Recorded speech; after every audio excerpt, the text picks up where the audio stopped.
ये सर, ये इधर नहीं किया है ये।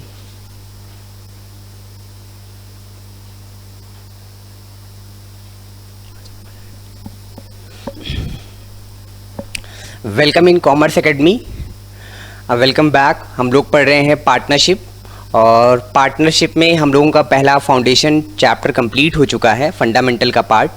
आज हम लोग एडमिशन करने वाले हैं। उसके पहले एक चैप्टर है, एक टॉपिक है हमारा चेंज इन पीएसआर का। तो चेंज इन पीएसआर की मैक्सिमम बातें एडमिशन के चैप्टर में कवर हो जाएंगी, तो ज़्यादा आपको कन्फ्यूज नहीं होना है। पार्टनरशिप एडमिशन का रूल सीबीएसई आईएससी में बहुत ज़्यादा है, क्योंकि यहाँ से क्वेश्चन तो बनना ही बनना है।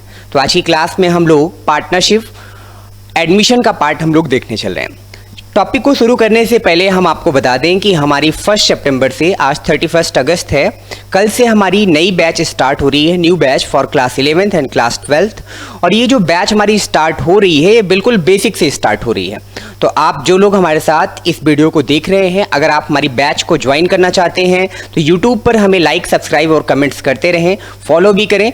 साथ में आपको कॉमर्स एकेडमी का ऐप गूगल प्ले स्टोर पर भी मिल जाएगा, उसे आप डाउनलोड कर लें। वहाँ पर आपको स्टडी मटेरियल्स मिल जाएंगे, वीडियो लेक्चर्स मिल जाएंगे, प्रीवियस लेक्चर्स मिल जाएंगे, और साथ में आपको फ्यूचर में भी सारे लेक्चर्स वहीं पर मिलेंगे। तो अगर आप कंटिन्यू अपनी पढ़ाई करना चाहते हैं, बोर्ड में आप मार्क्स गेन करना चाहते हैं, 100 में 100 अगर आपको लाना है, तो कॉमर्स एकेडमी पे आना है। हम आपके साथ, आपके सपनों के साथ कदम से कदम मिलाकर चलने के लिए बिल्कुल तैयार हैं।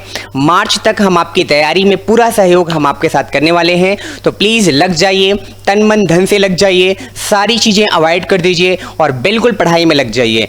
अकाउंट में जहां भी आपको दिक्कत आ रही है, आप मेरे साथ जुड़कर अपनी प्रॉब्लम को डिस्कस कर सकते हैं, शेयर कर सकते हैं। आप YouTube पे भी वीडियोस देख सकते हैं, साथ में आप कॉमर्स एकेडमी ऐप का हेल्प ले सकते हैं। वहाँ पर बहुत सारे कंटेंट फ्री में भी हैं, आप फ्री में भी उन कंटेंट का बेनिफिट्स आप ले सकते हैं। तो चलिए आज की क्लास हम लोग पार्टनरशिप एडमिशन की क्लास स्टार्ट करते हैं। बड़ा ही इंटरेस्टिंग टॉपिक है, बड़ा ही अच्छा चैप्टर है, प्रैक्टिकल चीज़ें इसमें ज़्यादा हैं, कुछ इसमें रूल्स हैं। तो स्टार्टिंग में आपको कंसेप्चुअली रूल को समझना है, जल्दबाजी नहीं करना है। अगर आपने शुरुआत में जल्दबाजी कर दी तो चैप्टर फिर आपको प्रॉब्लम कर जाएगा। एडमिशन के चैप्टर को ऐसा कहा जाता है कि पूरे पार्टनरशिप का ये दिल है। यानी अगर आपने एडमिशन के चैप्टर पे कमांड बना ली तो रिटायरमेंट, डेथ, डिसोल्यूशन या फाउंडेशन या आपका रिकंस्टिट्यूशन का जो चैप्टर है, उन सारे चैप्टर्स पे आपके कमांड बन जाएंगे। आज तक ऐसा कोई भी पेपर सीबीएसई आईएससी का या यूपी बोर्ड का या सीए-सीपीटी का कोई भी एक सिंगल पेपर आज तक नहीं बना है जिसमें एडमिशन के क्वेश्चन ना पूछे गए हों। एडमिशन का चैप्टर स्टार्ट करने से पहले मैं थोड़ी सी बेसिक बात ये बता दूं आपको कि कुछ चीजें आपके एडमिशन से हटा दी गई हैं, स्किप कर दी गई हैं। हालांकि मेरी पहली क्लास में मैंने इसके बारे में डिटेल में डिस्कस किया है, पीडीएफ नोट्स भी हैं, और अगर आपको ये सारी डिटेल चाहिए तो टेलीग्राम का चैनल भी आप सुधीर मिश्रा के नाम से, कॉमर्स एकेडमी के नाम से आप इसे फॉलो कर सकते हैं। वहां पर आपको नोट्स भी अवेलेबल हो जाएंगे। तो पार्टनरशिप में एक बड़ा कंटेंट था, बड़ा टॉपिक था, adjustment of partners capital. Capital adjustment एक इंपॉर्टेंट टॉपिक था आपके यहाँ, बट पैंडेमिक की वजह से सीबीएसई ने यह डिसीजन लिया कि कोर्स कुछ कम किया जाए क्योंकि क्लासेज प्रॉपर नहीं चल पा रही हैं। तो कैपिटल एडजस्टमेंट आपके चैप्टर से, आपके सिलेबस से हटा दिया गया है। तो प्लीज आप अगर पुरानी बुक से पढ़ रहे हैं तो पार्टनरशिप के एडमिशन के चैप्टर में कैपिटल एडजस्टमेंट का चैप्टर, आपको कैपिटल एडजस्टमेंट का टॉपिक आपको नहीं पढ़ना है। कुछ बच्चे जो मेरे साथ ऑनलाइन क्लास में जुड़े हुए हैं, वो मेरे से क्वेश्चन कुछ पूछते हैं कि सर ये क्वेश्चन बता दो। कुछ बच्चे सैंपल पेपर लगाना शुरू कर दिए हैं, उनका कॉन्फिडेंस लेवल इतना अच्छा हो गया है अभी हमारे साथ क्लास करते करते, वो सैंपल पेपर लगाना शुरू कर दिए हैं। बट सैंपल पेपर में प्रॉब्लम क्या है कि सैंपल पेपर 2019 तक ये सिलेबस में था।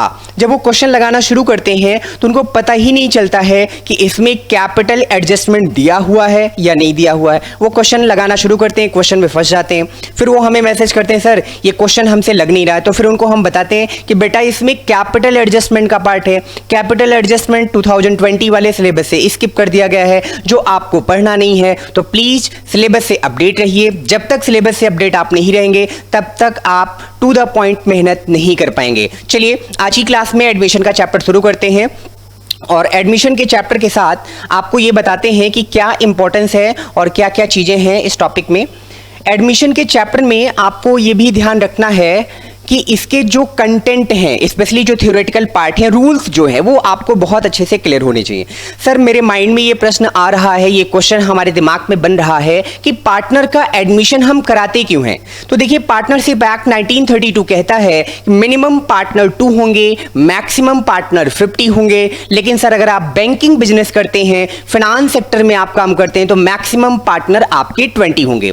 तो कभी कभी क्या होता है, जब हम अपना बिजनेस स्टार्ट करते हैं तो हमें ये आइडिया भी नहीं होता है कि हम किस लेवल पे जाके काम करने वाले हैं। बट जैसे जैसे हमारी क्वालिटी अच्छी होती जाती है, मार्केट में हमारी डिमांड बढ़ती जाती है, और जैसे जैसे डिमांड बढ़ती जाती है वैसे वैसे हमारा सेल बढ़ता जाता है, और सेल के बढ़ने के साथ साथ हमारा प्रॉफिट बढ़ता जाता है, वेल्थ का मैक्सिमाइजेशन होने लगता है। फिर जो एग्जिस्टिंग पार्टनर हैं वो सोचते हैं कि अगर हम अपने बिजनेस के साइज को बड़ा करना चाहते हैं तो हम 2 लोग या हम 3 लोग जो पहले से फर्म में काम कर रहे हैं, हम लोग बिजनेस को अच्छे से रन नहीं करा पाएंगे। तो हमें कुछ और लोगों की जरूरत पड़ेगी, कुछ और लोगों की नीड पड़ेगी जो हमारे फर्म में कैपिटल भी कंट्रीब्यूट करें, हमारे रिस्क को भी शेयर करें, नए आइडियाज के साथ आएं, ताकि हम अपने बिजनेस को और ऊंचाइयों पर और अच्छे लेवल पर लेकर जा सकें। यही रीजन है कि नए पार्टनर का एडमिशन फर्म में कराया जाता है। जब कोई फर्म ग्रोथ की सिचुएशन में होती है, जब वो डेवलपिंग फर्म होती है, जब वो ग्रोथ कर रही होती है, उस समय उसको कैपिटल की रिक्वायरमेंट होती है। हालांकि कैपिटल स्ट्रक्चर का पार्ट जब आप बिजनेस फाइनेंस में पढ़ेंगे, क्लास 12 का तो विषय नहीं है, मैं थोड़ा सा आपको बता देता हूं। कोई भी बिजनेस अपना कैपिटल 2 जगह से लेकर आता है, या तो वो कैपिटल अपना ओनर से ले ले, या तो वो लोन से ले ले। उसके पास ऑप्शन है कि वो बैंक से भी लोन ले सकता है। लेकिन नए पार्टनर के एडमिट होने पर कई चीजों का बेनिफिट उसको मिलता है। नए आइडियाज मिल जाते हैं, कैपिटल कंट्रीब्यूट हो जाती है, रिस्क का कंट्रीब्यूशन हो जाता है, और बिजनेस का साइज भी बड़ा हो जाता है। तो इसी रीजन से नए पार्टनर का एडमिशन कराया जाता है। अब बात करते हैं class 12 CBSE, ISC, UP board या सीएसईपीटी के सिलेबस के अकॉर्डिंग नए पार्टनर के एडमिशन के टाइम पर हम अकाउंटिंग क्या करते हैं। कहते हैं सर जैसे ही नया पार्टनर एंट्री करता है ना, सबसे पहला इंपैक्ट फर्म के पीएसआर पे पड़ता है। पीएसआर का मतलब प्रॉफिट शेयरिंग रेशियो।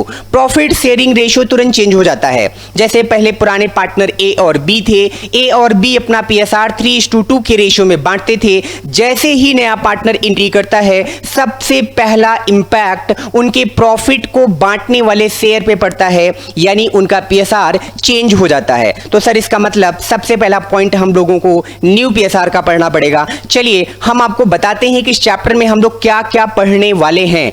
तो आपको ये जानना बहुत जरूरी है कि चैप्टर में क्या है। बड़ा ही इंटरेस्टिंग चैप्टर है आज का, और आपके एग्जाम के लिए बहुत ही इंपॉर्टेंट चैप्टर है। तो प्लीज मन लगाकर कंसंट्रेट होकर बात को सुने। अगर आप ये हमारी वीडियोज घर पे यूट्यूब पर देख रहे हैं, डाउनलोड करके देख रहे हैं, तो पॉज करके देखें, नोट्स जरूर बनाएं। जब तक आप नोट्स बनाकर नहीं पढ़ेंगे डियर्स, ये टॉपिक आपको क्लियर नहीं होंगे।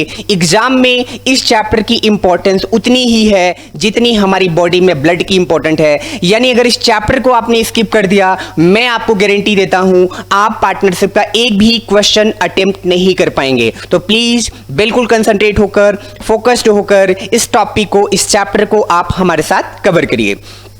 तो सर क्या क्या पढ़ने वाले हैं हम लोग इस चैप्टर में। कहते हैं सर सबसे पहला है calculation of new profit sharing ratio.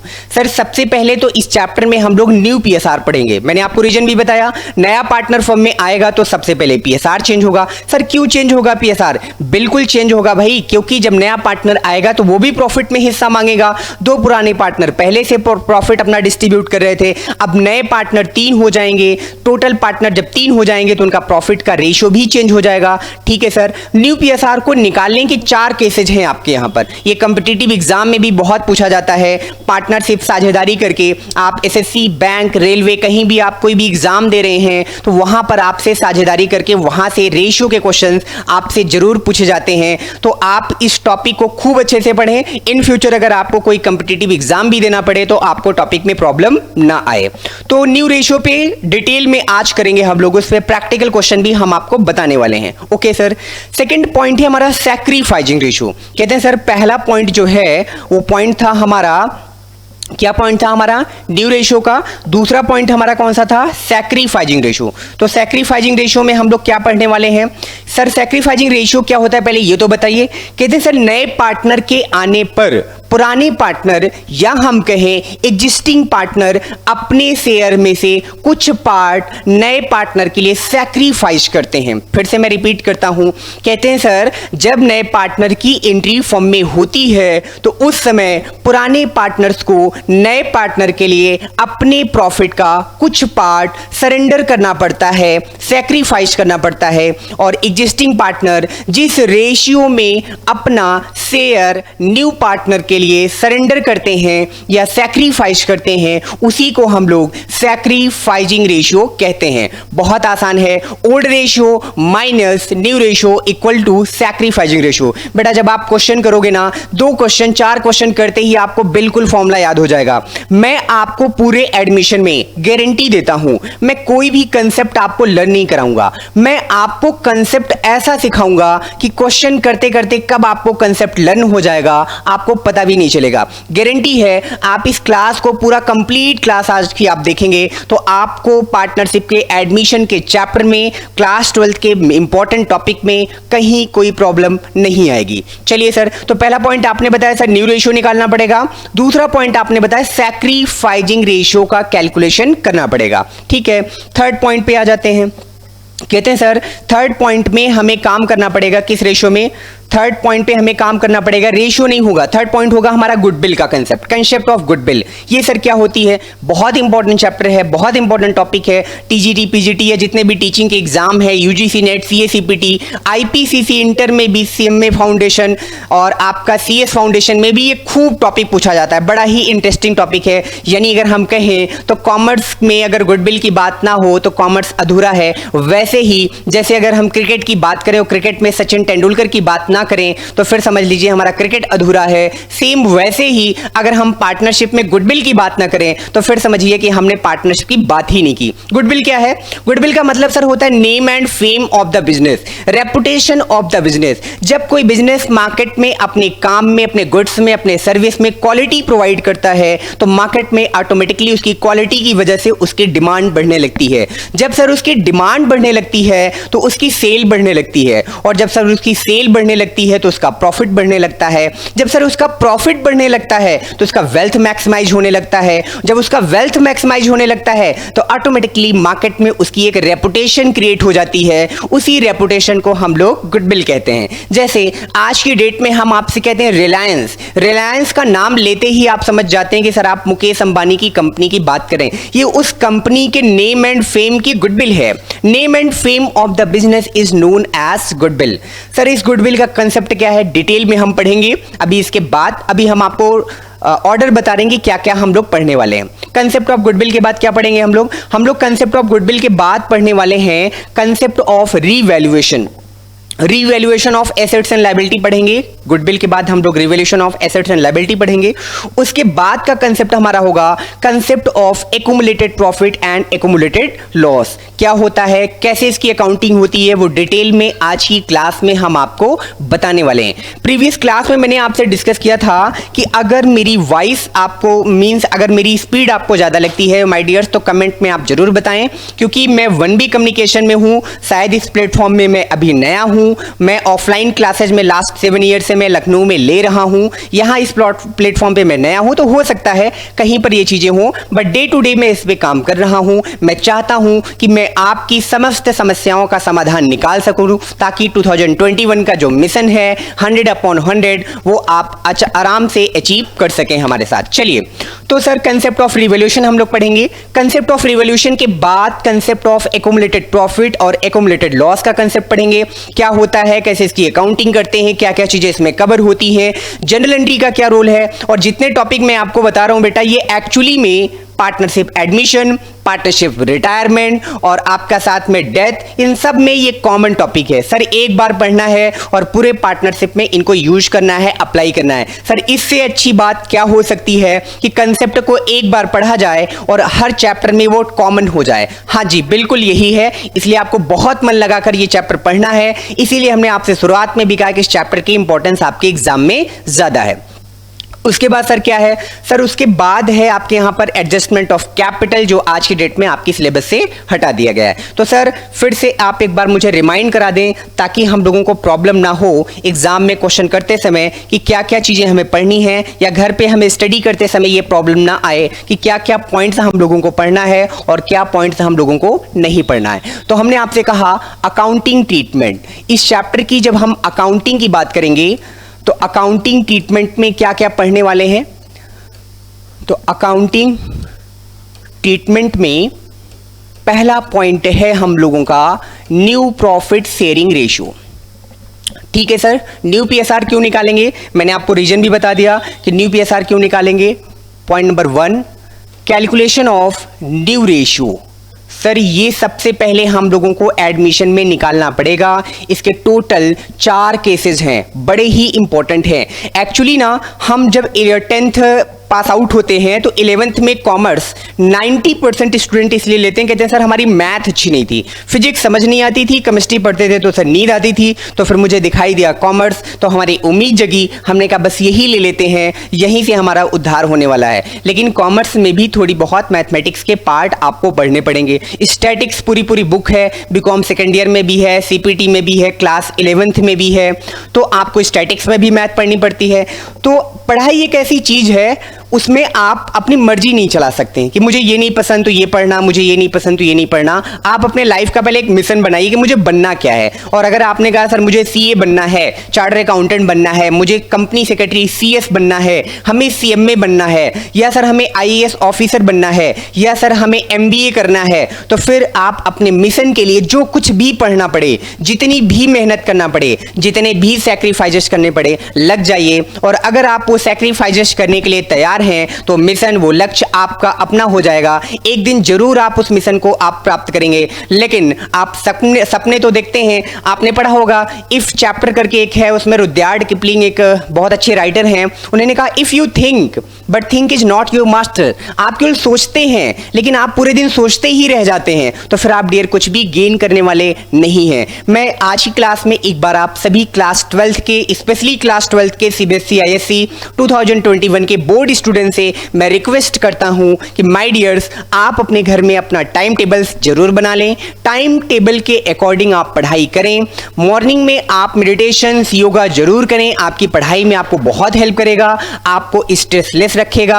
आप नोट्स बनाकर पढ़ाई जरूर करें। जिन चीजों को पढ़ें वीक में एक बार उनका रिवीजन जरूर आप करें। प्रैक्टिस, अकाउंट में स्पेशली अगर आप प्रैक्टिस नहीं करते हैं, किसी भी चैप्टर को पढ़कर अगर आप छोड़ देते हैं, फिर आप कहते हैं कि सर ये चैप्टर तो बिल्कुल आ गया, मेरे को कमांड हो गया, तो माय डियर्स फिर वो चैप्टर एग्जाम तक आप भूल जाएंगे। नोट्स बनाते चलें। रिवीजन बहुत इंपॉर्टेंट है, रिवीजन बहुत इंपॉर्टेंट है आपके लिए, इसलिए बिल्कुल ओवर कॉन्फिडेंस में ना रहें। कुछ बच्चों को मैं देखता हूं, मैं पिछले 6-7 साल से मैं सीबीएसई आईएससी पढ़ा भी रहा हूं, तो मैं ये चीजों को देखता हूं कि क्या प्रॉब्लम है बच्चों के साथ कि सर आप जब तक टॉपिक नहीं आ रहा है तब तक तो सर बहुत प्रॉब्लम है, सर ये दिक्कत है। जैसे ही मैंने उनको टॉपिक पढ़ाया तो आधा अधूरा नॉलेज होते ही उनके अंदर ओवर कॉन्फिडेंस आ जाता है, मैं कर लूंगा, मेरा हो जाएगा। एग्जाम का टाइम क्वेश्चन का है 15 मिनट, एडमिशन का कोई क्वेश्चन है 15 मिनट, आपको क्वेश्चन आता है खूब अच्छे से, लेकिन उस क्वेश्चन को आप सॉल्व कर पाते हैं 30 मिनट में, तो फिर आपके उस क्वेश्चन के आने का एग्जाम में कोई इंपॉर्टेंस नहीं है। टाइम मैनेजमेंट, अकाउंट का पेपर जब भी होता है ना, हर साल मैं 2016 से लखनऊ में मैं पेपर हर बार मैं देखता हूं और मैं बच्चों से बात करता हूं। बच्चे जैसे ही एग्जाम हॉल से निकलते हैं ना, पहला कॉल उनका जैसे ही मेरे पास आता है, सर पेपर तो बहुत अच्छा आया था, सर आपने जो पढ़ाया सारी चीजें वही थी, सर प्रॉब्लम कहां पे आई, सर मेरा पेपर छूट गया, सर मैं कैलकुलेशन में फंस गया।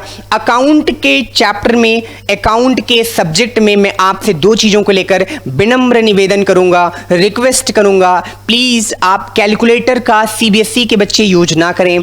आप कैलकुलेशन पे कमांड बनाएं, मैनुअल कैलकुलेशन करें, ये आपके लिए बहुत ज्यादा इंपॉर्टेंट है। जब तक आप मैनुअल कैलकुलेशन नहीं करेंगे तब तक आपकी कमांड एग्जाम में नहीं बनेगी। कैलकुलेटर का, मोबाइल का इस्तेमाल बिल्कुल ना करें। साथ में आप नोट्स जरूर बनाते चलें, रिवीजन जरूर करते चलें, और प्लीज बैलेंस बनाएं between confidence and over confidence. ये बहुत जल्दी आ जाता है बच्चों में, चैप्टर पढ़ा नहीं ओवर कॉन्फिडेंस हो गया, अरे सर मुझे तो सब आता है, और टेस्ट में हालत खराब है। प्री बोर्ड में हालत ख़राब है, बोर्ड एग्ज़ाम्स में हालत ख़राब है। मैंने देखा है क्लास में जो बच्चे बहुत आगे आगे चलते हैं, बोर्ड एग्ज़ाम में उनके रिजल्ट सबसे पुअर होते हैं। और बोर्ड एग्ज़ाम में हमेशा एक छुपा रुस्तम निकल कर आता है जो highest result of the academy, highest result of the class देता है। तो आप को बोलना नहीं है क्लास में, आपके रिजल्ट बोलने चाहिए। आप मेहनत इतनी खामोशी से करिए कि जब आपका रिजल्ट आए तो बिल्कुल शोर मचा दे। आपका नेम जब निकल कर आए तो लोग बिल्कुल सरप्राइज हों, अरे मैंने तो उम्मीद ही नहीं किया था कि ये बच्चा टॉप कर जाएगा। तो इसलिए पढ़ाई की चीज़ों को खूब अच्छे से लीजिए, बहुत ज़्यादा इसको डिस्क्लोज मत करिए। आप कितने घंटे पढ़ते हैं, आप कैसे पढ़ते हैं। आपका मिशन है टॉपिक पे कमांड बनाना, प्रैक्टिस करना, रिवीजन करना और एग्जाम में मार्क्स लाना। जब तक आपके रिजल्ट नहीं आ जाते तब तक आप वर्क इन प्रोग्रेस हैं, तब तक आपको ओवर कॉन्फिडेंट नहीं होना है। मैंने ऐसे बहुत सारे बच्चों को देखा क्लास 12th में वो टॉपर हैं, सीए का एक सिंपल सा एग्जाम नहीं निकाल पाते हैं, सीए सीपीटी का एग्जाम क्रैक नहीं कर पाते हैं। तो बेटा किसी एक एग्जाम में क्वालिफाई हो जाना, किसी एक टेस्ट में हाईएस्ट मार्क्स आ जाना या किसी भी एक एग्जाम में कम नंबर लाना, ये आपकी लाइफ को डिसाइड नहीं करता है। तो इसलिए ना आप होपलेस हों, ना आप ओवर कॉन्फिडेंट हों, अपने लाइफ में बैलेंस बनाकर चलें। आपकी इस पूरी पढ़ाई में सबसे बड़ा रोल आपका है। मैं आपको गाइड करूंगा, बुक्स में चीजें लिखी मिली होंगी, लेकिन जब तक आपके अंदर पढ़ाई का जज्बा नहीं जगेगा, जुनून नहीं जगेगा, तब तक दुनिया का कोई टीचर आपको बेहतर तरीके से नहीं पढ़ा सकता है। एग्जाम आपका है, रिजल्ट आपका है, लाइफ आपकी है, बस आपको लग जाना है। और आप में क्षमता भी है, पावर भी है, आप कर भी सकते हैं, क्योंकि आप सब बहुत ब्रिलियंट हैं, बहुत मेहनत करते हैं, हार्ड वर्किंग हैं। और सबसे अच्छी बात यह है कि आप लोग फॉलो बहुत करते हैं। तो ये सारी चीजें आपके अंदर क्वालिटीज हैं, आप अपनी क्वालिटीज को पहचानें, अपने आप को अच्छी जगह इन्वेस्ट करें। जब आपका इन्वेस्टमेंट पढ़ाई में अच्छा होगा तो डियर आपका रिटर्न भी अच्छा होगा। शायद आपको महसूस भी नहीं हो पाएगा कि आपने अपनी लाइफ में क्या गेन कर लिया। क्लास 12th को बहुत सीरियसली लीजिए, आपकी लाइफ के लिए बहुत इंपॉर्टेंट है। केवल इसको एक एग्जाम मत समझिए, केवल आप ये मत समझिए कि पेंडेमिक की वजह से एग्जाम नहीं होगा तो क्या होगा। माय डियर, ऐसी चीजें आती रहेंगी, जाती रहेंगी। लाइफ में सक्सेस आप तभी हो पाएंगे जब आप जिस सब्जेक्ट को पढ़ेंगे उस सब्जेक्ट में आपका 100% कमांड रहेगा। चलिए सर, बहुत बातें आज हो गई क्योंकि आज का चैप्टर बहुत इंपॉर्टेंट है। मैं बहुत एनर्जेटिक फील कर रहा हूं, शायद मुझे ऐसा लग रहा है कि मैं अपनी क्लास में पढ़ा रहा हूं, बच्चे मेरे सामने बैठे हुए हैं। और मैं उम्मीद करता हूं कि आपको आज की क्लास बहुत अच्छी भी लगेगी और आपको समझ में भी आएगी। और अगर कहीं कोई प्रॉब्लम आती है तो आप जरूर हमें आज की क्लास में कमेंट करके इस वीडियोज में आप जरूर हमें बताएंगे यूट्यूब पर। चलिए, तो सर पहला पॉइंट आपने बताया न्यू रेशियो निकालेंगे। दूसरा पॉइंट सर क्या होगा?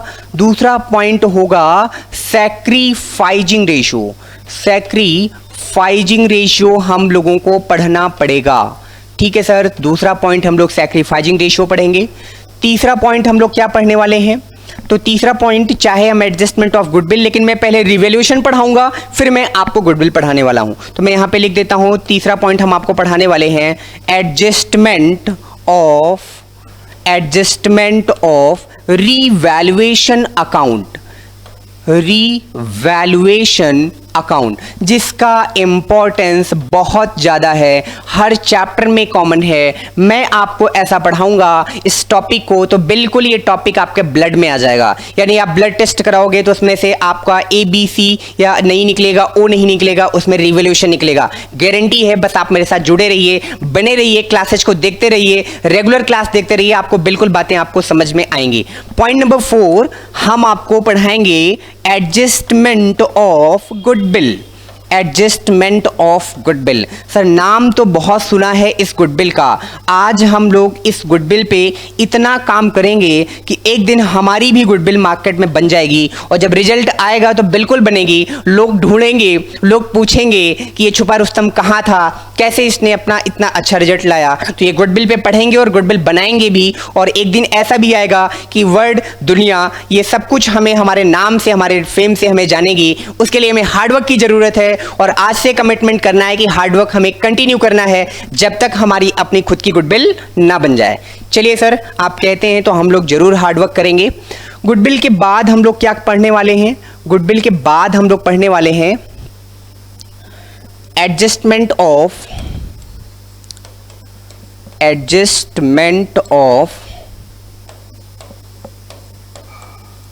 Accumulated profit accumulated profit and loss. क्या होता है सर, बिल्कुल डिटेल में पढ़ने वाले हैं, कोई दिक्कत नहीं, जल्दबाजी नहीं करना है, स्टेप टू स्टेप चलना है। आप जब किसी चीज को पहली बार सीखें तो प्लीज आप बहुत हौले हौले सीखें, बहुत जल्दबाजी करेंगे ना तो जल्दबाजी में कंसेप्ट गायब हो जाएगा, तो इसलिए प्लीज जल्दबाजी बिल्कुल ना करें। अगर आप में से किसी को ये विजुअल नहीं हो रहा है बोर्ड में, तो मैं साथ में जो चीजें लिख रहा हूं उसको बोलते भी चल रहा हूं, अभी मैं जूम करके भी मैं आपको दिखाता चलूंगा, ठीक है सर। फिर इसके बाद हम लोग पॉइंट नंबर 6 पढ़ने वाले हैं। क्या पढ़ने वाले हैं? एडजस्टमेंट ऑफ कैपिटल, जो आज की डेट में आपकी सिलेबस से हटा दिया गया है। मैं बार बार इसीलिए लिख रहा हूं ताकि आपके माइंड में ये चीज़ें कंफर्म हो जाएं। आपके सिलेबस से इसको हटा दिया गया है। एडजस्टमेंट ऑफ कैपिटल आपको नहीं पढ़ना है, तो प्लीज़ आप इस पर अपना टाइम वेस्ट बिल्कुल भी नहीं करेंगे, ठीक है सर। आप कहते हैं तो हम लोग बिल्कुल नहीं करेंगे। चलिए आगे हम आपको लेकर चलते हैं। अगला पॉइंट क्या है हमारा? कहते हैं कि सर आप जब अकाउंटिंग करोगे तो अकाउंटिंग में क्या क्या बनेगा यहां पर। अगर पार्टनरशिप में हम लोग अकाउंटिंग की बात करें तो मेनली हमारी अकाउंटिंग क्या होगी, थोड़ा सा ओवरव्यू देकर फिर हम आपको कंटेंट पढ़ाते हैं। अकाउंटिंग में डियर सबसे पहले हम लोग क्या बनाने वाले हैं सर? सबसे पहले हमारा जो बनता है वो बनता है रीवैल्यूएशन अकाउंट। Revaluation account. फिर रीवैल्यूएशन अकाउंट के बाद हम लोगों को बनाना पड़ता है क्या? Partners capital account. Partners capital account बना लेंगे सर। फिर पार्टनर्स कैपिटल अकाउंट के बाद हम लोगों को बनाना पड़ता है क्या? Balance sheet. बैलेंस शीट, तो बैलेंस शीट बना लेंगे। लेकिन इस बैलेंस शीट के साथ साथ भी कुछ हमें काम करने पड़ेंगे। क्या क्या काम करने पड़ेंगे? चलो मैं इस साइड बता देता हूं, वैसे मैं अगली स्लाइड पे जा सकता था लेकिन मैं आपको यहीं पे बता देता हूं। क्या क्या करना पड़ेगा सर? सबसे पहले तो आपको न्यू रेशियो निकालना पड़ेगा। जब तक आप न्यू रेशियो नहीं निकालोगे सर तब तक तो आपका काम ही नहीं चलेगा, ठीक है सर। न्यू रेशियो का भी हमें पढ़ना पड़ेगा इसका मतलब। Second, sacrificing ratio. Sacrificing ratio आपने निकाला नहीं तो नए पार्टनर के द्वारा लाई गई गुडविल को सर आप डिस्ट्रीब्यूट कैसे करोगे? यानी सैक्रिफाइजिंग रेशियो का तो बहुत बड़ा रोल है। जब तक सैक्रिफाइजिंग रेशियो नहीं निकलेगा तब तक गुडविल की एंट्री नहीं होगी सर, ठीक है सर। इसको भी हम लोग निकाल लेंगे। सैक्रिफाइजिंग रेशियो के बाद हम लोगों को एक छोटा सा या तो कैश अकाउंट बनाना पड़ेगा या तो हमें कैश अकाउंट का वर्किंग नोट करना पड़ेगा, ठीक है सर। हम लोग कर लेंगे, स्टेटमेंट फॉर्म में कर लेंगे। कितना कैश पहले था, कितना कैश आया, कितना कैश गया और हमारे पास कैश कितना बचा। कभी कभी हमसे क्वेश्चन में कह देता है कि आप जनरल एंट्री करिए, और जब भी हमसे क्वेश्चन में कहेगा जनरल एंट्री करने के लिए उस क्वेश्चन में हम लोग रीवैल्यूएशन अकाउंट नहीं बनाएंगे। उस क्वेश्चन में रीवैल्यूएशन के सारे कंटेंट की हम लोग क्या पास करेंगे? General entry. इसका मतलब सर ये भी आज हम लोग सीखने वाले हैं। हाँ जी बिल्कुल, आप जनरल एंट्री भी सीखेंगे। कैपिटल अकाउंट कॉमन रहेगा, कैपिटल अकाउंट बनेगा, बैलेंस शीट भी बनेगी। नए वाले टॉपिक में जो स्किप हुआ है वहां से बैलेंस शीट हटाया गया है, लेकिन मैं कल देख रहा था डीके गोयल में भी, टीएस में भी, एससी शर्मा की बुक में मैं देख रहा था कि बैलेंस शीट दिए गए हैं क्वेश्चंस में। वैसे बैलेंस शीट बनाने का फायदा ये होता है कि आपका क्वेश्चन करेक्ट है या करेक्ट नहीं है इस चीज के बारे में आपको क्वेश्चन बनाते समय पता चल जाता है। कैसे पता चलता है सर? अगर आपकी बैलेंस शीट टैली हो गई तो 99% चांसेज हैं कि आपका क्वेश्चन करेक्ट है, और अगर आपकी बैलेंस शीट टैली नहीं हुई तो इसका मतलब आपका क्वेश्चन करेक्ट नहीं है, ठीक है सर। ये बात हम लोगों को समझ में आ गई। तो हम लोग शुरू करते हैं आज का प्रैक्टिकल अप्रोच, और प्रैक्टिकल अप्रोच में सबसे पहला पार्ट हम आपको पढ़ाना शुरू करते हैं, कैलकुलेशन ऑफ न्यू रेशियो। जब तक न्यू रेशियो हम लोग कैलकुलेट नहीं करेंगे तब तक हम लोग आगे की कोई भी प्रोसीडिंग नहीं कर पाएंगे। तो चलिए सर हम लोग आ जाते हैं न्यू रेशियो में, और आज की क्लास में हम लोग कैलकुलेट करते हैं न्यू रेशियो का पार्ट। न्यू रेशियो में वैसे तो न्यू रेशियो में आपके टोटल कितने केस हैं? न्यू रेशियो में टोटल आपके हैं 4 केसेज हैं। मैं पहला केस आपको बताता हूं। केस नंबर 1 क्या होगा? केस नंबर 1 कहते हैं, केस नंबर 1 जिसे हमें पहचानना है, case number 1 when new partner, when new partners share, when new partners share given in the question, given in the question, and new PSR and new PSR not given in the question, not given in the question। ठीक है sir, आपने कहा case number 1 का मतलब ये है कि जब क्वेश्चन में नए पार्टनर का शेयर दिया हो और साथ में न्यू पीएसआर ना दिया हो। एक क्वेश्चन भी हम आपको करके इस पे दिखा देते हैं। क्वेश्चन प्रैक्टिकली समझना है क्योंकि थोड़ा ये मैथमेटिकल अप्रोच है, मैं थ्योरेटिकल फॉर्म में समझाऊंगा तो आप भूल जाएंगे। ठीक है सर, चलिए जैसे हमने कहा ए एंड, क्वेश्चन नंबर मैं 1 ले लेता हूं, A and B are partner sharing PSR, sharing PSR, PSR का मतलब प्रॉफिट शेयरिंग रेशियो 3:2। ठीक है, they admitted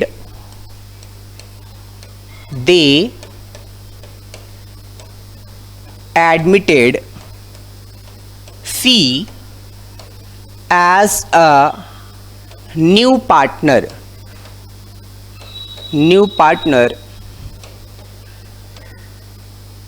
कैलकुलेट, क्या कैलकुलेट करना है, कैलकुलेट न्यू रेशियो का सर कैलकुलेशन करना है। कोई दिक्कत नहीं, कर लेते हैं हम लोग कैलकुलेशन।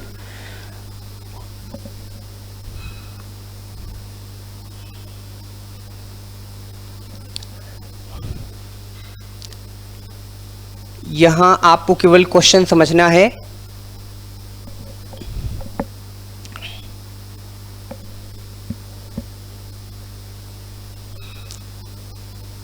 चलिए पहला केस है हमारा, तो केस नंबर 1 में है जब नए पार्टनर का शेयर क्वेश्चन में हमें दिया हो और साथ में न्यू पीएसआर हमें क्वेश्चन में ना दिया हो, तो उस सिचुएशन में हम लोग न्यू रेशियो कैसे निकालेंगे। बहुत सिंपल है, कहते हैं सर कि जैसे हम एग्जाम्पल एक और आपको बता देते हैं तब हम इस क्वेश्चन पे आते हैं कि न्यू पीएसआर हम निकालते कैसे हैं ताकि आपको दिक्कत ना आए। कहते हैं सर जैसे मान लीजिए किसी भी क्वेश्चन में ये हमारा 1 है, इसको हम टोटल को 1 मान लेते हैं और हम पुराने पार्टनर कौन कौन से थे, ए और बी थे और जिनका पीएसआर 3:2 का था। नया पार्टनर कौन आ गया सर, नया पार्टनर तो हमारे क्वेश्चन में आ गया सी, और सी कितने शेयर के लिए आया है, सी मान लीजिए 1/5 शेयर के लिए आया है। वैसे मैं यहां देख लेता हूं कि मैंने कितना शेयर सी का लिया है। They admitted C as a new partner, calculate new ratio. C का शेयर मैंने आपको नहीं बताया था, तो सी का शेयर है 1/5। सी यहां 1/5 के लिए आया है, सी का शेयर 1/5 है। ठीक है सर, तो हमने आपसे कहा कि टोटल को 1 मानते हैं, ए और बी हमारे ओल्ड पार्टनर हैं या एग्जिस्टिंग पार्टनर हैं, नया पार्टनर हमारा सी आया जिसका शेयर कितना है 1/5। इसका मतलब ये है इस टोटल में से 1/5 हमें सी को दे देना है। ठीक है सर, दे दिया। अगर टोटल में 1/5 सी को हमने दे दिया तो हमारे पास शेयर बचा कितना, 1 - 1/5। इसका मतलब सर हमारे पास शेयर बचा कितना, 4/5। अब ये जो 4/5 का डिस्ट्रीब्यूशन होगा ये किसके किसके लिए होगा, तो कहते हैं सर 4/5 का डिस्ट्रीब्यूशन होगा जो ये 4/5 बांटा जाएगा किस में, ए में बांटा जाएगा, और 4/5 किस में बांटा जाएगा, बी में बांटा जाएगा। किस रेशियो में बांटा जाएगा सर, जो इनके बीच में पुराना रेशियो होगा, और इनके बीच का पुराना रेशियो क्या है 3:2। Very simple. क्या किया हमने आपसे कहा कि जैसे क्वेश्चन में आपको पहले से ओल्ड पार्टनर दिए हुए थे ए और बी, नया पार्टनर आपको क्वेश्चन में कौन दिया हुआ था, सी दिया हुआ था। फिर से देख लें आप क्वेश्चन में, आपको पॉइंट थोड़ा क्लियर हो जाएगा। हमने कहा इसको हमने माना 1। ओके, हमारे पास पार्टनर कौन था, ए और बी का PSR कितना था 3:2। नया पार्टनर कौन आया सी का शेयर कितना हुआ 1/5। नो प्रॉब्लम सर, बिल्कुल क्लियर है। आप जो बताते चल रहे हैं बिल्कुल एकदम क्लियर है सर हम लोगों को, ठीक है। तो अब कहते हैं कि सर सी आया, सी कहता है मुझे 1/5 चाहिए। तो ए और बी तो पुराने पार्टनर हैं। ए और बी कहते हैं कि सर अगर टोटल प्रॉफिट को हम 1 मान लें और 1 में से अगर हम सी का शेयर 1/5 निकाल दें कि 1/5 तो हमको सी को देना है, तो फिर सर हमारा शेयर बचेगा कितना। कहते हैं सर आपका शेयर बचेगा 1 - 1/5 इक्वल टू आपका शेयर कितना बचेगा 4/5। ठीक है सर, ये 4/5 किसको देंगे। कहते हैं सर ये 4/5 आपको देना है किसको कहते हैं ये 4/5 आपको देना है ए को, और यही 4/5 में किसको देना है बी को, और आपका रेशियो क्या होगा 3:2 का होगा। चलिए अब हम आपको क्वेश्चन करके दिखाते हैं कि इसका सॉल्यूशन हम लोग कैसे करेंगे। सर वेरी सिंपल, इसका सॉल्यूशन ये हमारा होगा, हम लोग यहां पर लिखेंगे सॉल्यूशन। फ्यूचर का प्रॉफिट हम हमेशा 1 मानेंगे, जब भी नया पार्टनर आएगा फ्यूचर का प्रॉफिट 1 - 1/5 कर देंगे, नए पार्टनर का शेयर निकाल दिया। सर रिमेनिंग PSR कितना बचा 1 - 1/5 यानी कितना बचेगा 4/5। इस 4/5 में हमको किसको देना है सर 4/5 में सर हमको A को देना है, और 4/5 में सर हमको किसको देना है B को देना है। किस रेशियो में देना है, तो A और B के बीच का रेशियो आप चेक कर लो। सर A और B के बीच का रेशियो जो है पुराना वो है 3:2 का। इसका मतलब A को हम देंगे 4/5 का 3/5, और इनको कितना देंगे हम 2/5 इंटू कितना करेंगे 4/5 और इंटू 4/5 कर देंगे। Any problem, no problem sir, multiply कर लेते हैं। सर ये हो जाएगा हमारा 12/25, और सर ये हो जाएगा हमारा 8/25। ठीक है, कहते हैं सर अब पार्टनर तो 3 हो गए, आप तीनों पार्टनर की बात कीजिए ना। तो चलिए हम तीनों पार्टनर की बात कर लेते हैं। ए और बी का हो गया, तो सी की भी बात कर लेते हैं। तो सी का शेयर कितना था, तो सर सी का शेयर था, क्वेश्चन में सी का शेयर था 1/5। लेकिन अब तीनों पार्टनर का शेयर साथ में लिखना है, तो रूल ये है कि सर तीनों पार्टनर का डिनोमिनेटर इक्वल होना चाहिए। डिनोमिनेटर इक्वल करने के लिए क्या करते हैं, कहते हैं सर इसमें ऐसी वैल्यू से मल्टीप्लाई करिए। मैं फिर से आपको क्लियर कर देता हूं, सी में ऐसी वैल्यू से आप मल्टीप्लाई करिए ताकि सी का शेयर बी के डिनोमिनेटर के इक्वल हो जाए। सर यहां 25 है, ए वाले में भी 25 था, आप देखिए ए में भी आपका 25 है, बी में भी 25 है, सी को भी 25 करना है। तो सर वेरी सिंपल, अगर हम लोग 5/5 से मल्टीप्लाई कर दें तो हमें शेयर क्लियर हो जाएगा। तो 5/5 से मल्टीप्लाई करते हैं हम लोग, हाँ तो 5/5 कर दिया हमने। 5/5 करते हमारा शेयर सी का कितना हो गया 5/25 हो गया। तीनों का डिनोमिनेटर इक्वल हो गया। सर न्यू रेशियो क्या बना, तो न्यू रेशियो हम यहां पर लिख सकते हैं, क्वेश्चन में न्यू रेशियो हमारा निकल कर आया कितना आया 12:8:5। इसी को हम लोग न्यू रेशियो कहेंगे, इसी को हम लोग न्यू रेशियो बोलेंगे। कोई दिक्कत, बिल्कुल दिक्कत नहीं। न्यू पार्टनर का शेयर क्वेश्चन में दिया होगा, तो सर फ्यूचर का प्रॉफिट हम 1 मानेंगे, 1 माइनस न्यू पार्टनर का शेयर निकाल देंगे।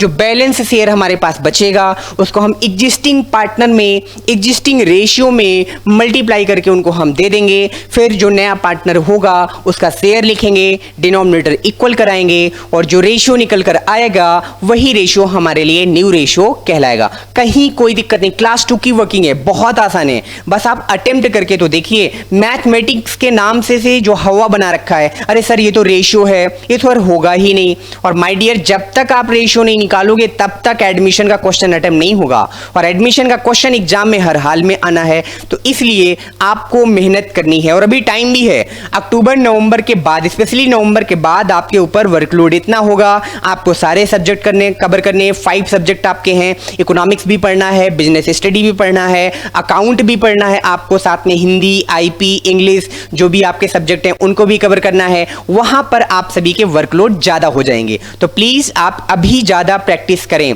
प्रैक्टिस कितना करना है कोई लिमिट नहीं है, एटलीस्ट आपको घर पे सेल्फ स्टडी मेरे अकॉर्डिंग 8 आवर्स करनी है। क्लास 12th में आप हैं, एटलीस्ट 8 आवर्स आप सेल्फ स्टडी करें। स्कूल में कितना पढ़ा, सर के साथ कितना पढ़ा, कोचिंग कोचिंग में कितना पढ़ा उससे कोई मतलब नहीं। रात जगनी पड़े रात जगिए, कम सोना पड़े कम सोइए, लेकिन कम से कम 8 घंटे की पढ़ाई आपकी सेल्फ होनी चाहिए। चलिए, तो सर न्यू रेशियो निकल के आ गया। अब मैं इसी के साथ साथ आपको सैक्रिफाइजिंग रेशियो भी बताता चलता हूं, जो आगे का टॉपिक है, लेकिन इसी में कनेक्ट करा देता हूं तो आपके लिए थोड़ा इजी हो जाएगा। तो सैक्रिफाइजिंग रेशियो कैसे निकालेंगे सर? सैक्रिफाइजिंग रेशियो का जो फॉर्मूला होता है ना, वो सर बहुत अच्छा फॉर्मूला है, बहुत आसान सा फॉर्मूला है। क्या है फॉर्मूला?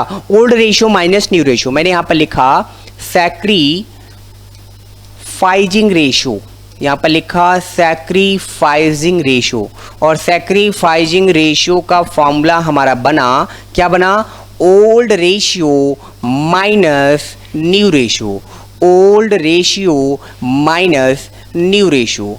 ठीक है sir, old ratio minus new ratio कर देंगे तो सैक्रिफाइजिंग रेशियो पता चल जाएगा। सर सैक्रिफाइजिंग होता क्या है, एक बार और याद दिला दीजिए। सर मैंने ये कहा आपसे, नया पार्टनर, न्यू पार्टनर जब आपके फर्म में एंट्री करेगा तो ओल्ड पार्टनर या एग्जिस्टिंग पार्टनर जो आपके फर्म में पहले से हैं, न्यू पार्टनर के लिए उनको कुछ ना कुछ पार्ट, अपने प्रॉफिट के शेयर का पार्ट उनको सरेंडर करना पड़ेगा, सैक्रिफाइस करना पड़ेगा। और जो पार्ट वो सरेंडर या सैक्रिफाइस जिस रेशियो में करेंगे उसी को हम सैक्रिफाइजिंग रेशियो कहते हैं। सैक्रिफाइजिंग रेशियो निकाला क्यों जाता है? क्योंकि जब नया पार्टनर आएगा तो वो दो चीजें लेकर आएगा। एक तो वो कैपिटल लेकर आएगा क्योंकि वो ओनर बनने जा रहा है, दूसरा वो गुडविल लेकर आएगा क्योंकि वो बिजनेस का नेम और फेम यूज करने जा रहा है। तो न्यू पार्टनर जो गुडविल का पेमेंट लेकर आएगा, उस गुडविल को हम सैक्रिफाइजिंग रेशियो में डिस्ट्रीब्यूट करेंगे। यानी सर जब तक सैक्रिफाइजिंग रेशियो नहीं निकलेगा तब तक गुडविल का डिस्ट्रीब्यूशन नहीं होगा, एंट्री नहीं बनेगी, लेजर नहीं बनेगी, कैपिटल अकाउंट में पोस्टिंग नहीं होगी और हमारा क्वेश्चन कंप्लीट नहीं हो पाएगा। सर कुछ बात आप गुडविल के लाने की कर रहे थे, थोड़ा और क्लियर कर दीजिए। हालांकि वो गुडविल वाले टॉपिक में मैं आपको कवर करता, लेकिन मैं यहीं पर थोड़ा आपको बताता चलता हूं ताकि आपके माइंड में मेकअप रहे कि गुडविल का क्या केस है और क्या होता है। देखो, जब नया पार्टनर आता है ना, जैसे मान लीजिए मैंने कोई एक फर्म स्टार्ट की 2010 में, 2010 में मैंने एक बिजनेस शुरू किया और मैंने 2010 से मेहनत करना शुरू कर दिया। लखनऊ इंदिरा नगर में मैंने अपना बिजनेस स्टार्ट किया और स्टार्ट करते करते 2010 से मैंने 2019 तक खूब मेहनत की, खूब क्वालिटी प्रोवाइड की, खूब काम किया। इतना काम किया कि मेरा बिजनेस मार्केट में वेल इस्टेब्लिश हो गया। लोग मेरे बिजनेस के नाम से मुझे जानने लगे, साथ में मेरे बिजनेस की क्वालिटी इंप्रूव होती गई, मेरी डिमांड बढ़ती गई, मेरा सेल बढ़ता गया, मेरा प्रॉफिट बढ़ता गया। इस प्रॉफिट को देखकर एक मेरे मित्र जो हैं, जिनका नाम राजू है, वो मुझसे बहुत प्रभावित हुए। एक दिन मुझको फ़ोन करते हैं, कहते हैं कि सुधीर जी कैसे हैं आप? मैं कहता हूं सर मैं बहुत अच्छा हूं।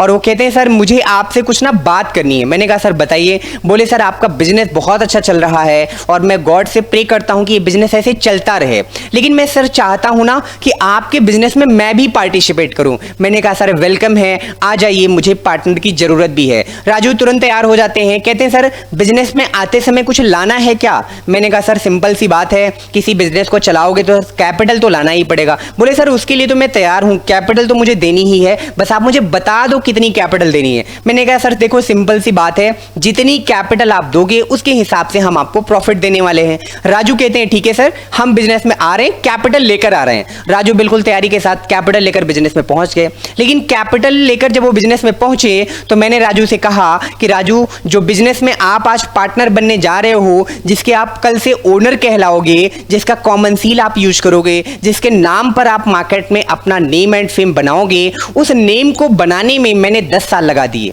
मैंने बहुत मेहनत की। तो राजू ने कहा सर आप कहना क्या चाहते हो? मैंने कहा राजू आपको कैपिटल का पैसा तो लाना ही लाना था, साथ में आपको मेरे द्वारा बनाई गई गुडविल का भी पैसा आपको लाना पड़ेगा। जो नेम और फेम मैंने इतनी मेहनत से, इतनी ईमानदारी से, ऑनेस्टली काम करके बनाया है, उस गुडविल का भी पैसा सर आपको लाना पड़ेगा। राजू को ये बात समझ में आई, क्योंकि राजू थोड़ा सा बिजनेस या कॉमर्स पढ़ा हुआ बंदा था। उसको लगा कि सर की बात कुछ सही है, क्योंकि अगर मैं अपना बिजनेस शुरू करूंगा ना, 2020 में अगर मैं कोई बिजनेस डालूंगा तो मुझे 5 साल लग जाएंगे मार्केट में लोग मुझे पहचानने में, मुझे अपना नेम और फेम बनाने में 5 से 7 साल लग जाएंगे। और मुझे एक बना बनाया नाम मिल रहा है, क्यों ना मैं इस बने बनाए नाम का कुछ पेमेंट कर दूं और मैं इस बिजनेस में पार्टिसिपेट हो जाऊं और मैं भी अपना कंट्रीब्यूट करके मैं ओनर बन जाऊं। राजू तैयार हो गया, क्योंकि उसको कॉमर्स की समझ थी, उसको ये बात पता थी। इसका मतलब ये है सर, हमारे चैप्टर में जब भी नया पार्टनर आएगा उसको दो चीज लेकर आनी है। क्या क्या लेकर आनी है? कैपिटल लेकर आनी है और साथ में क्या लेकर आनी है? गुडविल लेकर आनी है।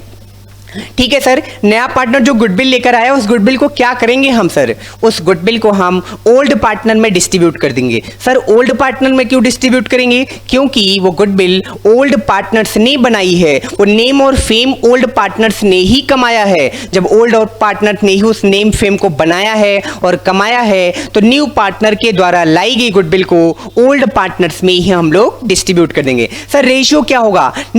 ओल्ड पार्टनर्स में न्यू पार्टनर्स के द्वारा लाई गई गुडविल को डिस्ट्रीब्यूट करने का जो रेशियो होगा वो कौन सा रेशियो होगा? हमारा सैक्रिफाइजिंग रेशियो होगा। ये सैक्रिफाइजिंग रेशियो हम क्यों पढ़ रहे हैं आपको बात समझ में आ गई। इसका मतलब सर एडमिशन होगा तो नया पार्टनर आएगा, नया पार्टनर आएगा तो कैपिटल लेकर आएगा, कैपिटल लाएगा साथ में क्या लेकर आएगा? गुडविल लेकर आएगा। गुडविल फर्म में आएगी तो गुडविल डिस्ट्रीब्यूट की जाएगी। गुडविल किस में डिस्ट्रीब्यूट की जाएगी? ओल्ड पार्टनर्स में की जाएगी। ओल्ड पार्टनर्स में गुडविल क्यों डिस्ट्रीब्यूट की जाएगी? क्योंकि गुडविल को बनाया है, क्रिएट किया है, जनरेट किया है किसने? ओल्ड पार्टनर में।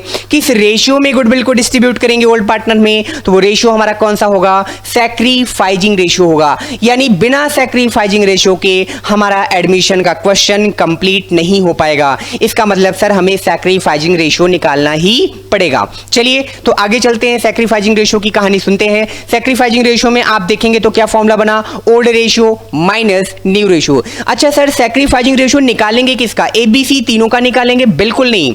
जो ओल्ड पार्टनर होगा, जो हमारा एग्जिस्टिंग पार्टनर होगा वही सैक्रिफाइस करेगा। न्यू पार्टनर कभी भी फर्म में सैक्रिफाइस नहीं करेगा। इसका मतलब सर हम लोग जो सैक्रिफाइजिंग रेशियो निकालने जा रहे हैं वो सैक्रिफाइजिंग रेशियो किसका किसका निकालेंगे?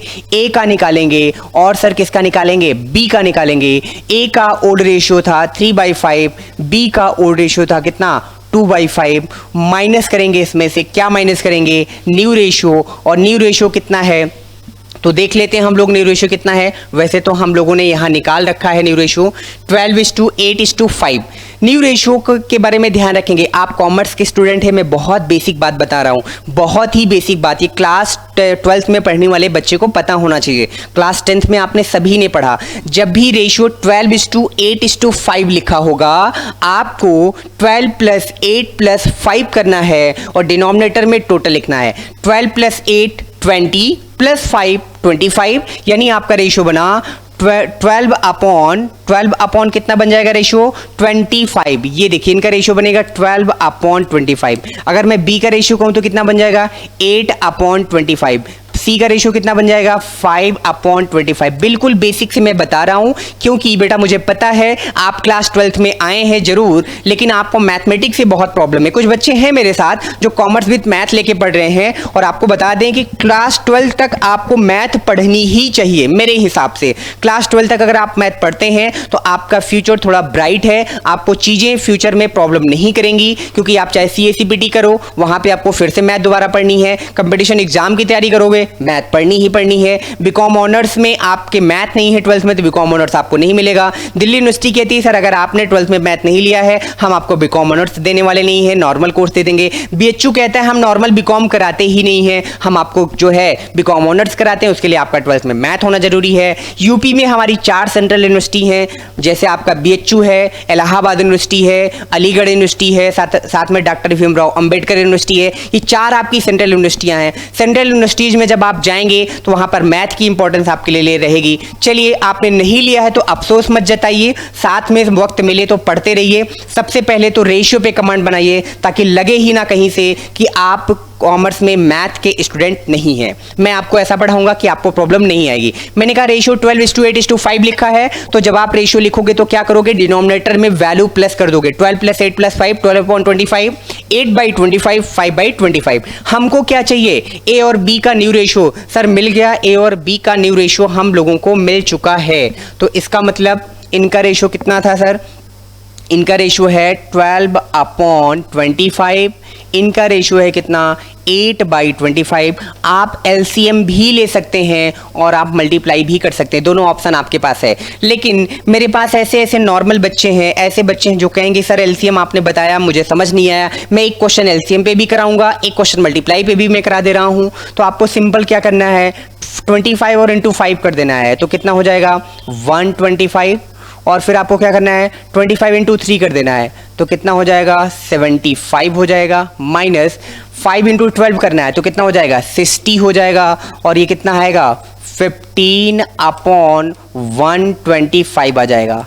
ठीक है, दूसरा कहते हैं सर इसको भी मल्टीप्लाई कर दीजिए, सेम ही आ जाएगा आपका कितना 125। और इसमें आप 25 इंटू 2 करेंगे, क्रॉस मल्टीप्लाई हो रहा है, तो कितना आ जाएगा 50 आ जाएगा।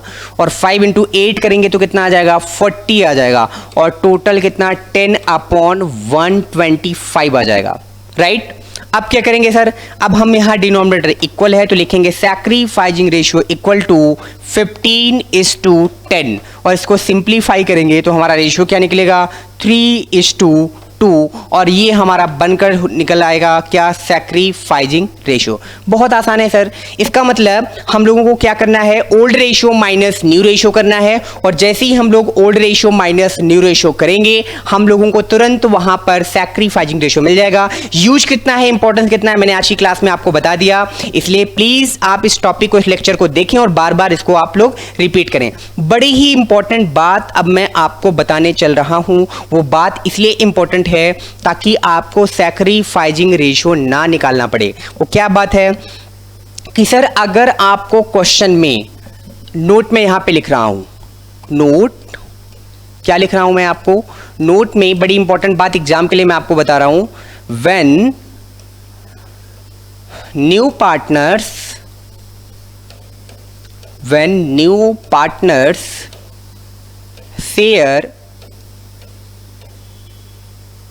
given in the question,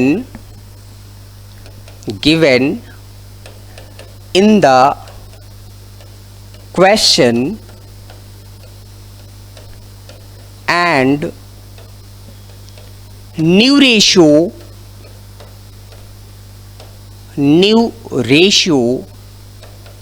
not given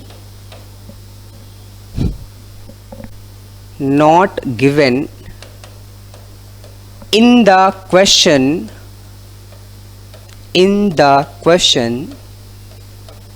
then in such case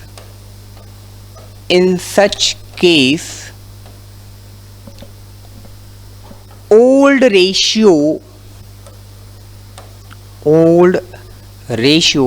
is sacrificing ratio,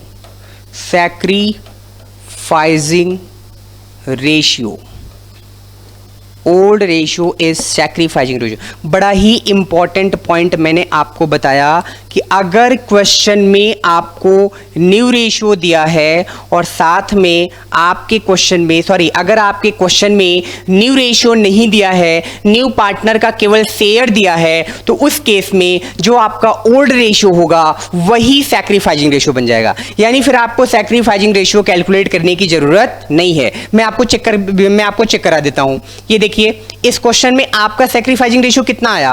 अभी जब आप लोगों ने सॉल्व किया मेरे साथ तो आपने देखा कि आपका सैक्रिफाइसिंग रेशियो 3:2, ये सैक्रिफाइसिंग रेशियो का फॉर्मूला था, old ratio minus new ratio, value हमने पुट की तो हमारा रेशियो कितना निकल कर आया है 3:2। आइए इसके क्वेश्चन पे चलते हैं और इसके क्वेश्चन पे देखते हैं कि इसके क्वेश्चन में हमारा रेशियो क्या था।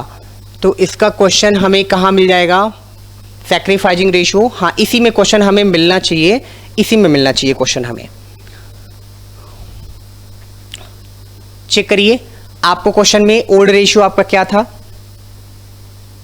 तो सर क्वेश्चन में हमारा ओल्ड रेशियो जो था वो था 3:2 का। और सर हमारा सैक्रिफाइसिंग रेशियो क्या आया, ये देख लो आप, सैक्रिफाइसिंग रेशियो भी आपका क्या निकल के आ रहा है, सर सैक्रिफाइसिंग रेशियो भी हमारा कितना निकल कर आ रहा है 3:2 का ही आ रहा है। इसका मतलब हमारा नोट क्या कह रहा है, हमारा नोट यही तो कह रहा है कि सर यहाँ तो हमने आपको निकाल दिया, एग्ज़ाम में आपको एक्स्ट्रा वर्क करने की ज़रूरत नहीं है। क्यों ज़रूरत नहीं है? क्योंकि क्वेश्चन में कहा गया कि जब आपके क्वेश्चन में नए पार्टनर का शेयर दिया हो यानी केस 1 और साथ में क्वेश्चन में न्यू रेशियो ना दिया हो तो उस केस में जो आपका ओल्ड रेशियो होगा वही आपके लिए सैक्रिफाइजिंग रेशियो बन जाएगा। यानी एग्ज़ाम में आपको अलग से सैक्रिफाइजिंग रेशियो नहीं कैलकुलेट करना है, आपको अपना टाइम किल नहीं करना है। हाँ, क्लास में आप 2 4 10 बार कर लीजिएगा ताकि आपकी कंफ्यूजन क्लियर हो जाए। और अगर एग्जाम में आप श्योर होना चाहते हैं कि मेरा न्यू रेशियो सही निकला है कि गलत निकला है, वहां पर आप सैक्रिफाइजिंग रेशियो निकाल लीजिएगा। अगर आपका सैक्रिफाइजिंग रेशियो आपके ओल्ड रेशियो के इक्वल आ रहा है केस नंबर 1 में, तो इसका मतलब आपने अपना न्यू रेशियो का सही कैलकुलेशन किया है। सैक्रिफाइजिंग रेशियो का यूज गुडविल के डिस्ट्रीब्यूशन में होना है। पढ़ा आपने मेरे साथ, बड़ा ही इंपॉर्टेंट है, बिना इसके हम क्वेश्चन नहीं कर पाएंगे, तो इस चीज का आप लोग ध्यान रखेंगे। चलिए सर, केस 1 हम लोगों का क्लियर हो गया। अब बात करते हैं हम आपसे केस 2 की। केस 2 में हम आपको बताने वाले हैं कि कैसे हम लोग पहचानेंगे और कैसे हम लोग क्वेश्चन करेंगे। ये है हमारा केस नंबर 2। केस नंबर 2 क्या है? When new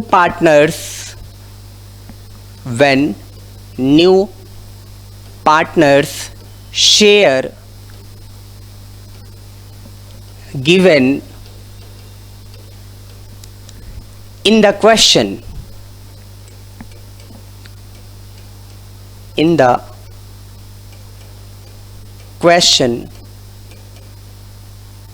and new partner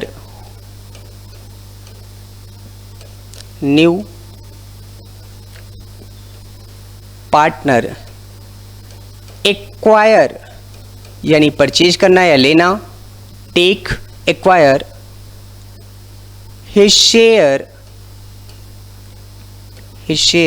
equally from old partner ये आपका केस 2 हो गया। कैसे पहचानेंगे सर एग्जाम में? हम पहचानना भी जरूरी है क्योंकि जब तक सारे 4 केसेज हैं, चारों केसेज के एप्लीकेशन अलग अलग हैं। अगर आप पहचानोगे नहीं ना तो फिर आपका क्वेश्चन करेक्ट नहीं हो पाएगा, इसलिए आपको पता ही नहीं चलेगा कि सर कौन सा मेथड हम लोग यूज करें। तो कैसे पहचानेंगे सर, वही हम आपको बता रहे हैं। जब आपको क्वेश्चन में ये लिखा मिले कि न्यू पार्टनर, ये point specially, new partner acquire his share equally from old partner, ये पॉइंट लिखा मिल जाए तुरंत आप समझ जाना ये केस नंबर 2 का एप्लीकेशन है।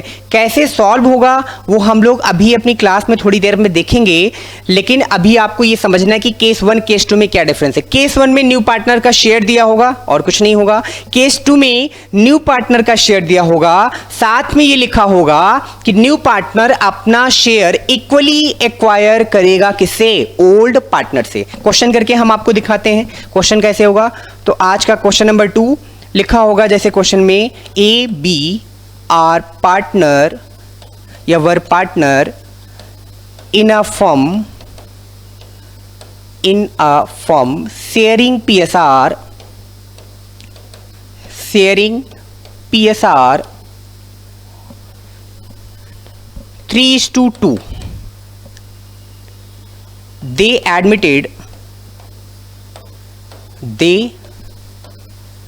admitted C as a new partner for 1/5 in share which he acquire equally from old partner या एग्जिस्टिंग पार्टनर लिखा होगा, ओल्ड पार्टनर, ऐसा क्वेश्चन आपको लिखा हुआ मिलेगा। केस 2 में फिर से रिवाइज करा देता हूं, न्यू पार्टनर का शेयर दिया होगा और साथ में आपसे कहा जाएगा कि नया पार्टनर अपना शेयर इक्वली एक्वायर करेगा। इक्वली किससे एक्वायर करेगा? एग्जिस्टिंग पार्टनर से या ओल्ड पार्टनर से इक्वली एक्वायर करेगा, तो उसे हम केस नंबर 2 कहेंगे और उसकी वर्किंग कैसे करनी है वो हम आपको अभी सिखाने वाले हैं। तो चलिए उसकी वर्किंग भी हम लोग सीख लेते हैं। वर्किंग बहुत इंपॉर्टेंट है हमारे लिए रेशियो में। तो सर कैसे करने वाले हैं हम लोग रेशियो का? ये वाला केस नंबर 2 का क्वेश्चन बहुत ही आसान है। मैंने पहले ये लिखा नए पार्टनर का नाम। न्यू पार्टनर कौन है सर? कहते हैं सर न्यू पार्टनर है हमारा, कौन है न्यू पार्टनर? सी है, और सी का शेयर, न्यू पार्टनर हमारा है सी और सी का शेयर है क्वेश्चन में 1/5। सी ने ये डिसाइड किया कि मैं अपना शेयर इक्वली लूंगा ओल्ड पार्टनर से, और ओल्ड पार्टनर कितने हमारे? 2। कौन कौन? ए और बी। इसका मतलब 1/5 को हमें 2 से डिवाइड कर देना है। जब 1/2 को हम लोग 2 से डिवाइड करेंगे तो हम लोग इसको लिख सकते हैं क्या? 1/5 इंटू 1/2 इक्वल टू 1/10। कोई दिक्कत नहीं होगी, बहुत सिंपल सी कहानी है। बस ये आपका डिनोमिनेटर में मल्टीप्लाई हो जाएगा। मैथमेटिक्स का छोटा सा पार्ट है, या तो आप मल्टीप्लाई करेंगे, जब आप इसको मल्टीप्लाई करेंगे तो ये रेसिप्रोकल हो जाएगा। जो 2/1 है ये 1/2 होकर रेसिप्रोकल होकर मल्टीप्लाई हो जाएगा, तो 1/10 हो गया। इसका मतलब ये हुआ कि सी का जो शेयर है वो कितना है? 1/5 तो था, लेकिन इस बार 1/5 का 1/10 और 1/10 वो किससे किससे ले रहा है? तो क्वेश्चन में कहा जा रहा है कि सर 1/10 वो एक्वायर करेगा किससे? ए से, और 1/10 किससे एक्वायर करेगा? वो बी से। और अगर आप 1/10 प्लस 1/10 करेंगे तो 1/5 ही आएगा। कैसे सर? ये मैं आपको करके बता भी देता हूं। यहां पर 1/10 प्लस 1/10 आप करोगे, डिनोमिनेटर अगर इक्वल है तो ये 10 हो जाएगा और ये 2 हो जाएगा। 2 से आप इसको सिंप्लीफाई करोगे तो 1 क्या आएगा? 5। यानी 1/5 को अगर हम डिवाइड करेंगे तो 1/10 हो जाएगा। डिनोमिनेटर बड़ा होने का मतलब ये नहीं है कि 1/10 1/5 से बड़ा है, बिल्कुल नहीं। 1/10 1/5 से छोटा है, क्योंकि 1/5 को जब आप 2 से डिवाइड करोगे तो वो 1/10 आएगा। पॉइंट क्लियर है? 1/5 को 3 से डिवाइड करोगे तो 1/15 आएगा। तो 1/15 1/10 से छोटा होता है। तो ओके सर, ये पॉइंट हमें क्लियर हो गया। फिर से मैं आपको बता देता हूं कैसे हम सॉल्व करेंगे। स्टेप क्या होगा? न्यू पार्टनर, उसका शेयर लिखा सी, उसका नाम लिखा सी, उसका शेयर कितना? 1/5। किससे एक्वायर कर रहा है? वो ओल्ड पार्टनर से। किस रेशियो में कर रहा है? इक्वली कर रहा है। तो 1/5 डिवाइड बाई 2 किया तो 1/5 डिवाइड बाई 2 कितना आया? 1/10। तो 1/10 ईच पार्टनर, यानी 1/10 वो किससे लेगा? ए से, और 1/10 ही किससे लेगा? वो बी से। चलिए इसको हम आपको सॉल्व करके दिखाते हैं। आप इसको हमारे साथ सीख लीजिए। ये तो मैंने आपको वर्किंग समझा दी। ये वर्किंग अगर आपके काम की थी, आप इस स्क्रीनशॉट ले लीजिएगा, इसको नोट कर लीजिएगा, ठीक है। अब इसका सॉल्यूशन हम आपको समझा देते हैं। ठीक है सर, ये तो और आसान लग रहा है। बिल्कुल बहुत आसान है, टफ कुछ नहीं है, इम्पॉसिबल भी कुछ नहीं है। बस जैसे जैसे आप पढ़ना शुरू कर दोगे, आपका मन जैसे जैसे पढ़ाई में लगना शुरू हो जाएगा, वैसे वैसे चीज़ें आपको बहुत आसान लगने लगेंगी। ठीक है सर, तो मैंने कहा 1/5 डिवाइड बाई 2 इक्वल टू 1/10 आएगा, और 1/10 वो ए से लेगा और 1/10 वो बी से लेगा। 1/10 प्लस 1/10 करोगे तो 1/5 ही आएगा। 1/5 को 2 से डिवाइड किया तो 1/10 आया। 1/10 वो ए से लेगा, 1/10 ही वो बी से लेगा, क्योंकि इक्वली एक्वायर करने की बात कही गई है। अब हम लोग निकालेंगे यहां पर क्या? New ratio. तो देखिए न्यू रेशियो कैसे हम लोग निकाल रहे हैं। ए का रेशियो लिख दिया हमने, बी का रेशियो लिख दिया। ए का शेयर कितना है सर? 3/5 है। बी का शेयर सर कितना है? 2/5 है। माइनस किया कितना? 1/10। इनके शेयर से भी कितना माइनस किया? 1/10। वहां मल्टीप्लाई कर रहे थे केस 1 में, केस 2 में मल्टीप्लाई नहीं करना है। क्या करना है? 3/5 माइनस 1/10, क्योंकि 3/5 में से ए 1/10 दे रहा है किसको? सी को। बी 2/5 में से कितना दे रहा है? 1/10 सी को। एलसीएम भी ले सकते हैं, हम आपको मल्टीप्लाई करके भी सिखा रहे हैं। आज की क्लास में मल्टीप्लाई, कल की क्लास में एलसीएम, ताकि आपको डाउट ना आए। ठीक है सर, तो फिर यहां पर हम लोग वैल्यू कितना आ जाएगा? मल्टीप्लाई करेंगे तो सर ये आ जाएगा हमारा 50, ये कितना आ जाएगा? 30, ये कितना? माइनस का साइन है तो माइनस, ये कितना आ जाएगा? 5, और ये कितना आ गया? 25/50। 50 आ जाएगा। ओके सर, इनको सॉल्व करते हैं तो इनका सर आ जाएगा हमारा 50, 10 कितना किया हमारा आया 20 और ये कितना आया 5, कितना आया 15/50। सर डिनोमिनेटर लिखना है तो तीनों पार्टनर का शेयर इक्वल होना चाहिए। ठीक है सर, इक्वल कर लेते हैं। तो यहाँ पर मैंने लिख दिया किसका, सी का शेयर। तो सी का शेयर मैंने यहाँ लिखा, सी का शेयर था क्वेश्चन में कितना 1/5। डिनोमिनेटर इक्वल कराना है, ध्यान रहे जितने से ए और बी का डिनोमिनेटर है उतने से सी का होना चाहिए। और जिस वैल्यू से आप ऐसी किसी वैल्यू से मल्टीप्लाई करो तो ये भी 50 हो जाए। सर 5 का टेबल पढ़ें तो 10 टाइम्स 5 को 10 से मल्टीप्लाई कर दें तो हमारा कितना आ जाएगा 50 आ जाएगा। डिनोमिनेटर इक्वल कराते समय रूल ये है कि जितने से आप डिनोमिनेटर में मल्टीप्लाई करेंगे उतने से आपको ऊपर भी मल्टीप्लाई करना ही पड़ेगा। यानी आपका ये शेयर हो जाएगा कितना 10/50। डिनोमिनेटर तीनों के इक्वल है, इसका मतलब सर हम लोग अब लिख सकते हैं न्यू रेशियो। तो न्यू रेशियो का फॉर्मूला क्या बना सर, सॉरी न्यू रेशियो क्या निकल कर आया, तो निकल कर आया 25:15:10। सर ये तो हमें 5 से डिविजिबल लग रहा है, बिल्कुल। तो आप इसको 5 से डिवाइड करके सिंप्लीफाई करके लिख दीजिए 5, 3 और 2। ये आपका बनकर निकल आया कौन सा रेशियो, न्यू रेशियो बनके निकल आया। बहुत सिंपल है। केस 2 क्या करना था केस 2 में, सर केस 2 में हमें ये करना था, पहले तो हमें केस 2 पहचानेंगे कैसे। केस 2 में हमें लिखा होगा कि नया पार्टनर न्यू पार्टनर एक्वायर कर रहा है his share equally from old partner. ये सेंटेंस लिखा होगा तो हम समझ जाएंगे केस 2 है।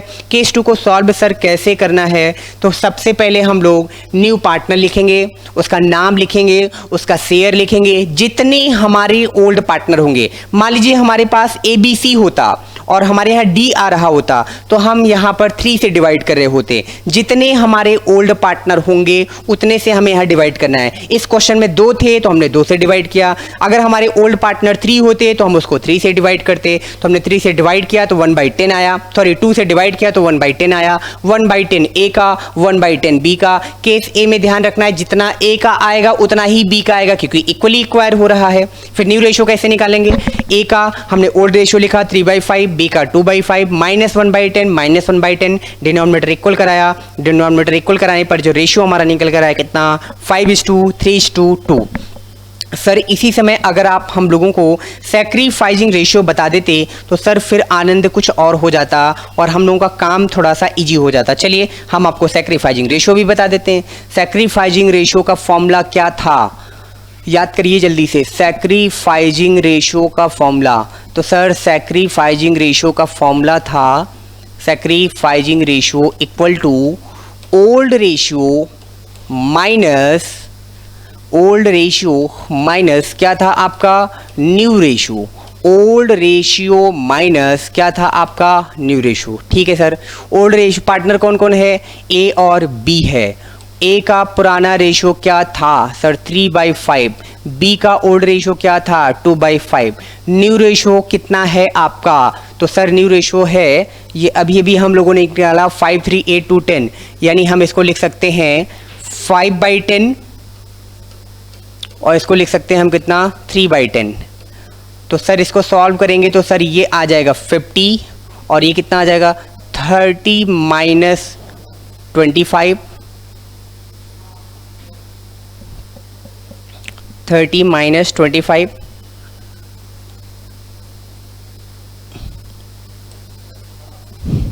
चलिए 30 - 5 से मल्टीप्लाई करेंगे तो 25, ये आपका आ जाएगा 5/50, 5/50 आ जाएगा। ठीक है सर, कोई दिक्कत नहीं।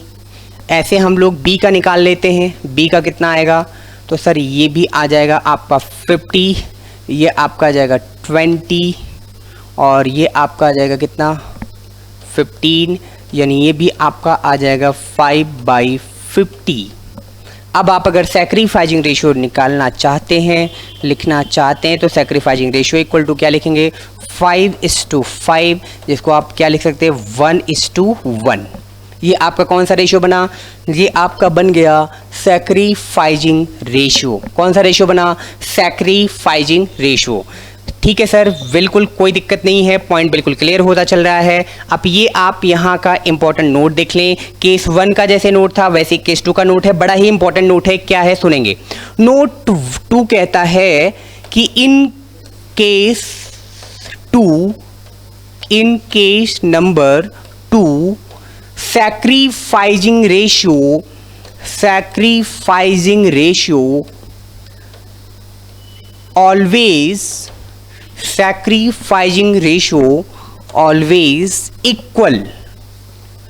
always equal। सैक्रिफाइसिंग रेशियो हमेशा इक्वल आएगा, यानी 1:1। 3 पार्टनर होंगे तो 1:1 आएगा। बात समझ आ रही है। केस 2 बहुत सिंपल सर, बहुत अच्छी चीज आपने बता दी, यानी एग्जाम में हमें सैक्रिफाइसिंग रेशियो का कैलकुलेशन नहीं करना है। सर सैक्रिफाइसिंग वैसे भी ना करें तो चलेगा? बिल्कुल नहीं चलेगा, क्योंकि जब आप अकाउंटिंग करोगे गुडविल की एंट्री तो सैक्रिफाइसिंग रेशियो में करनी है। इसका मतलब सैक्रिफाइसिंग रेशियो के बिना तो सर काम चल नहीं सकता। लेकिन केस 1 में हमने आपको बताया कि जो आपका ओल्ड रेशियो होगा वही आपका सैक्रिफाइसिंग बन जाएगा। केस 2 में हमने आपको क्या बताया कि जो आपका सैक्रिफाइसिंग रेशियो होगा वो ऑलवेज इक्वल होगा। आप एक क्वेश्चन नहीं 10 क्वेश्चन अपनी बुक के, एग्जाम्पल के, गूगल से कहीं भी आप सॉल्व करिए। केस 2 जिसमें इक्वली एक्वायर करने की बात करेगा वहां पर आपका सैक्रिफाइसिंग रेशियो इक्वल आएगा। तो आज की क्लास हम लोग यहीं तक रखेंगे, अगली क्लास में मिलेंगे। बाकी को 2 केसेज हम लोग कवर करेंगे जो बहुत इंपॉर्टेंट है, एग्जाम में बहुत पूछे जाते हैं, तो यहां तक की प्रैक्टिस करके आएंगे। तो आज की क्लास हम लोग यहीं तक रखते हैं।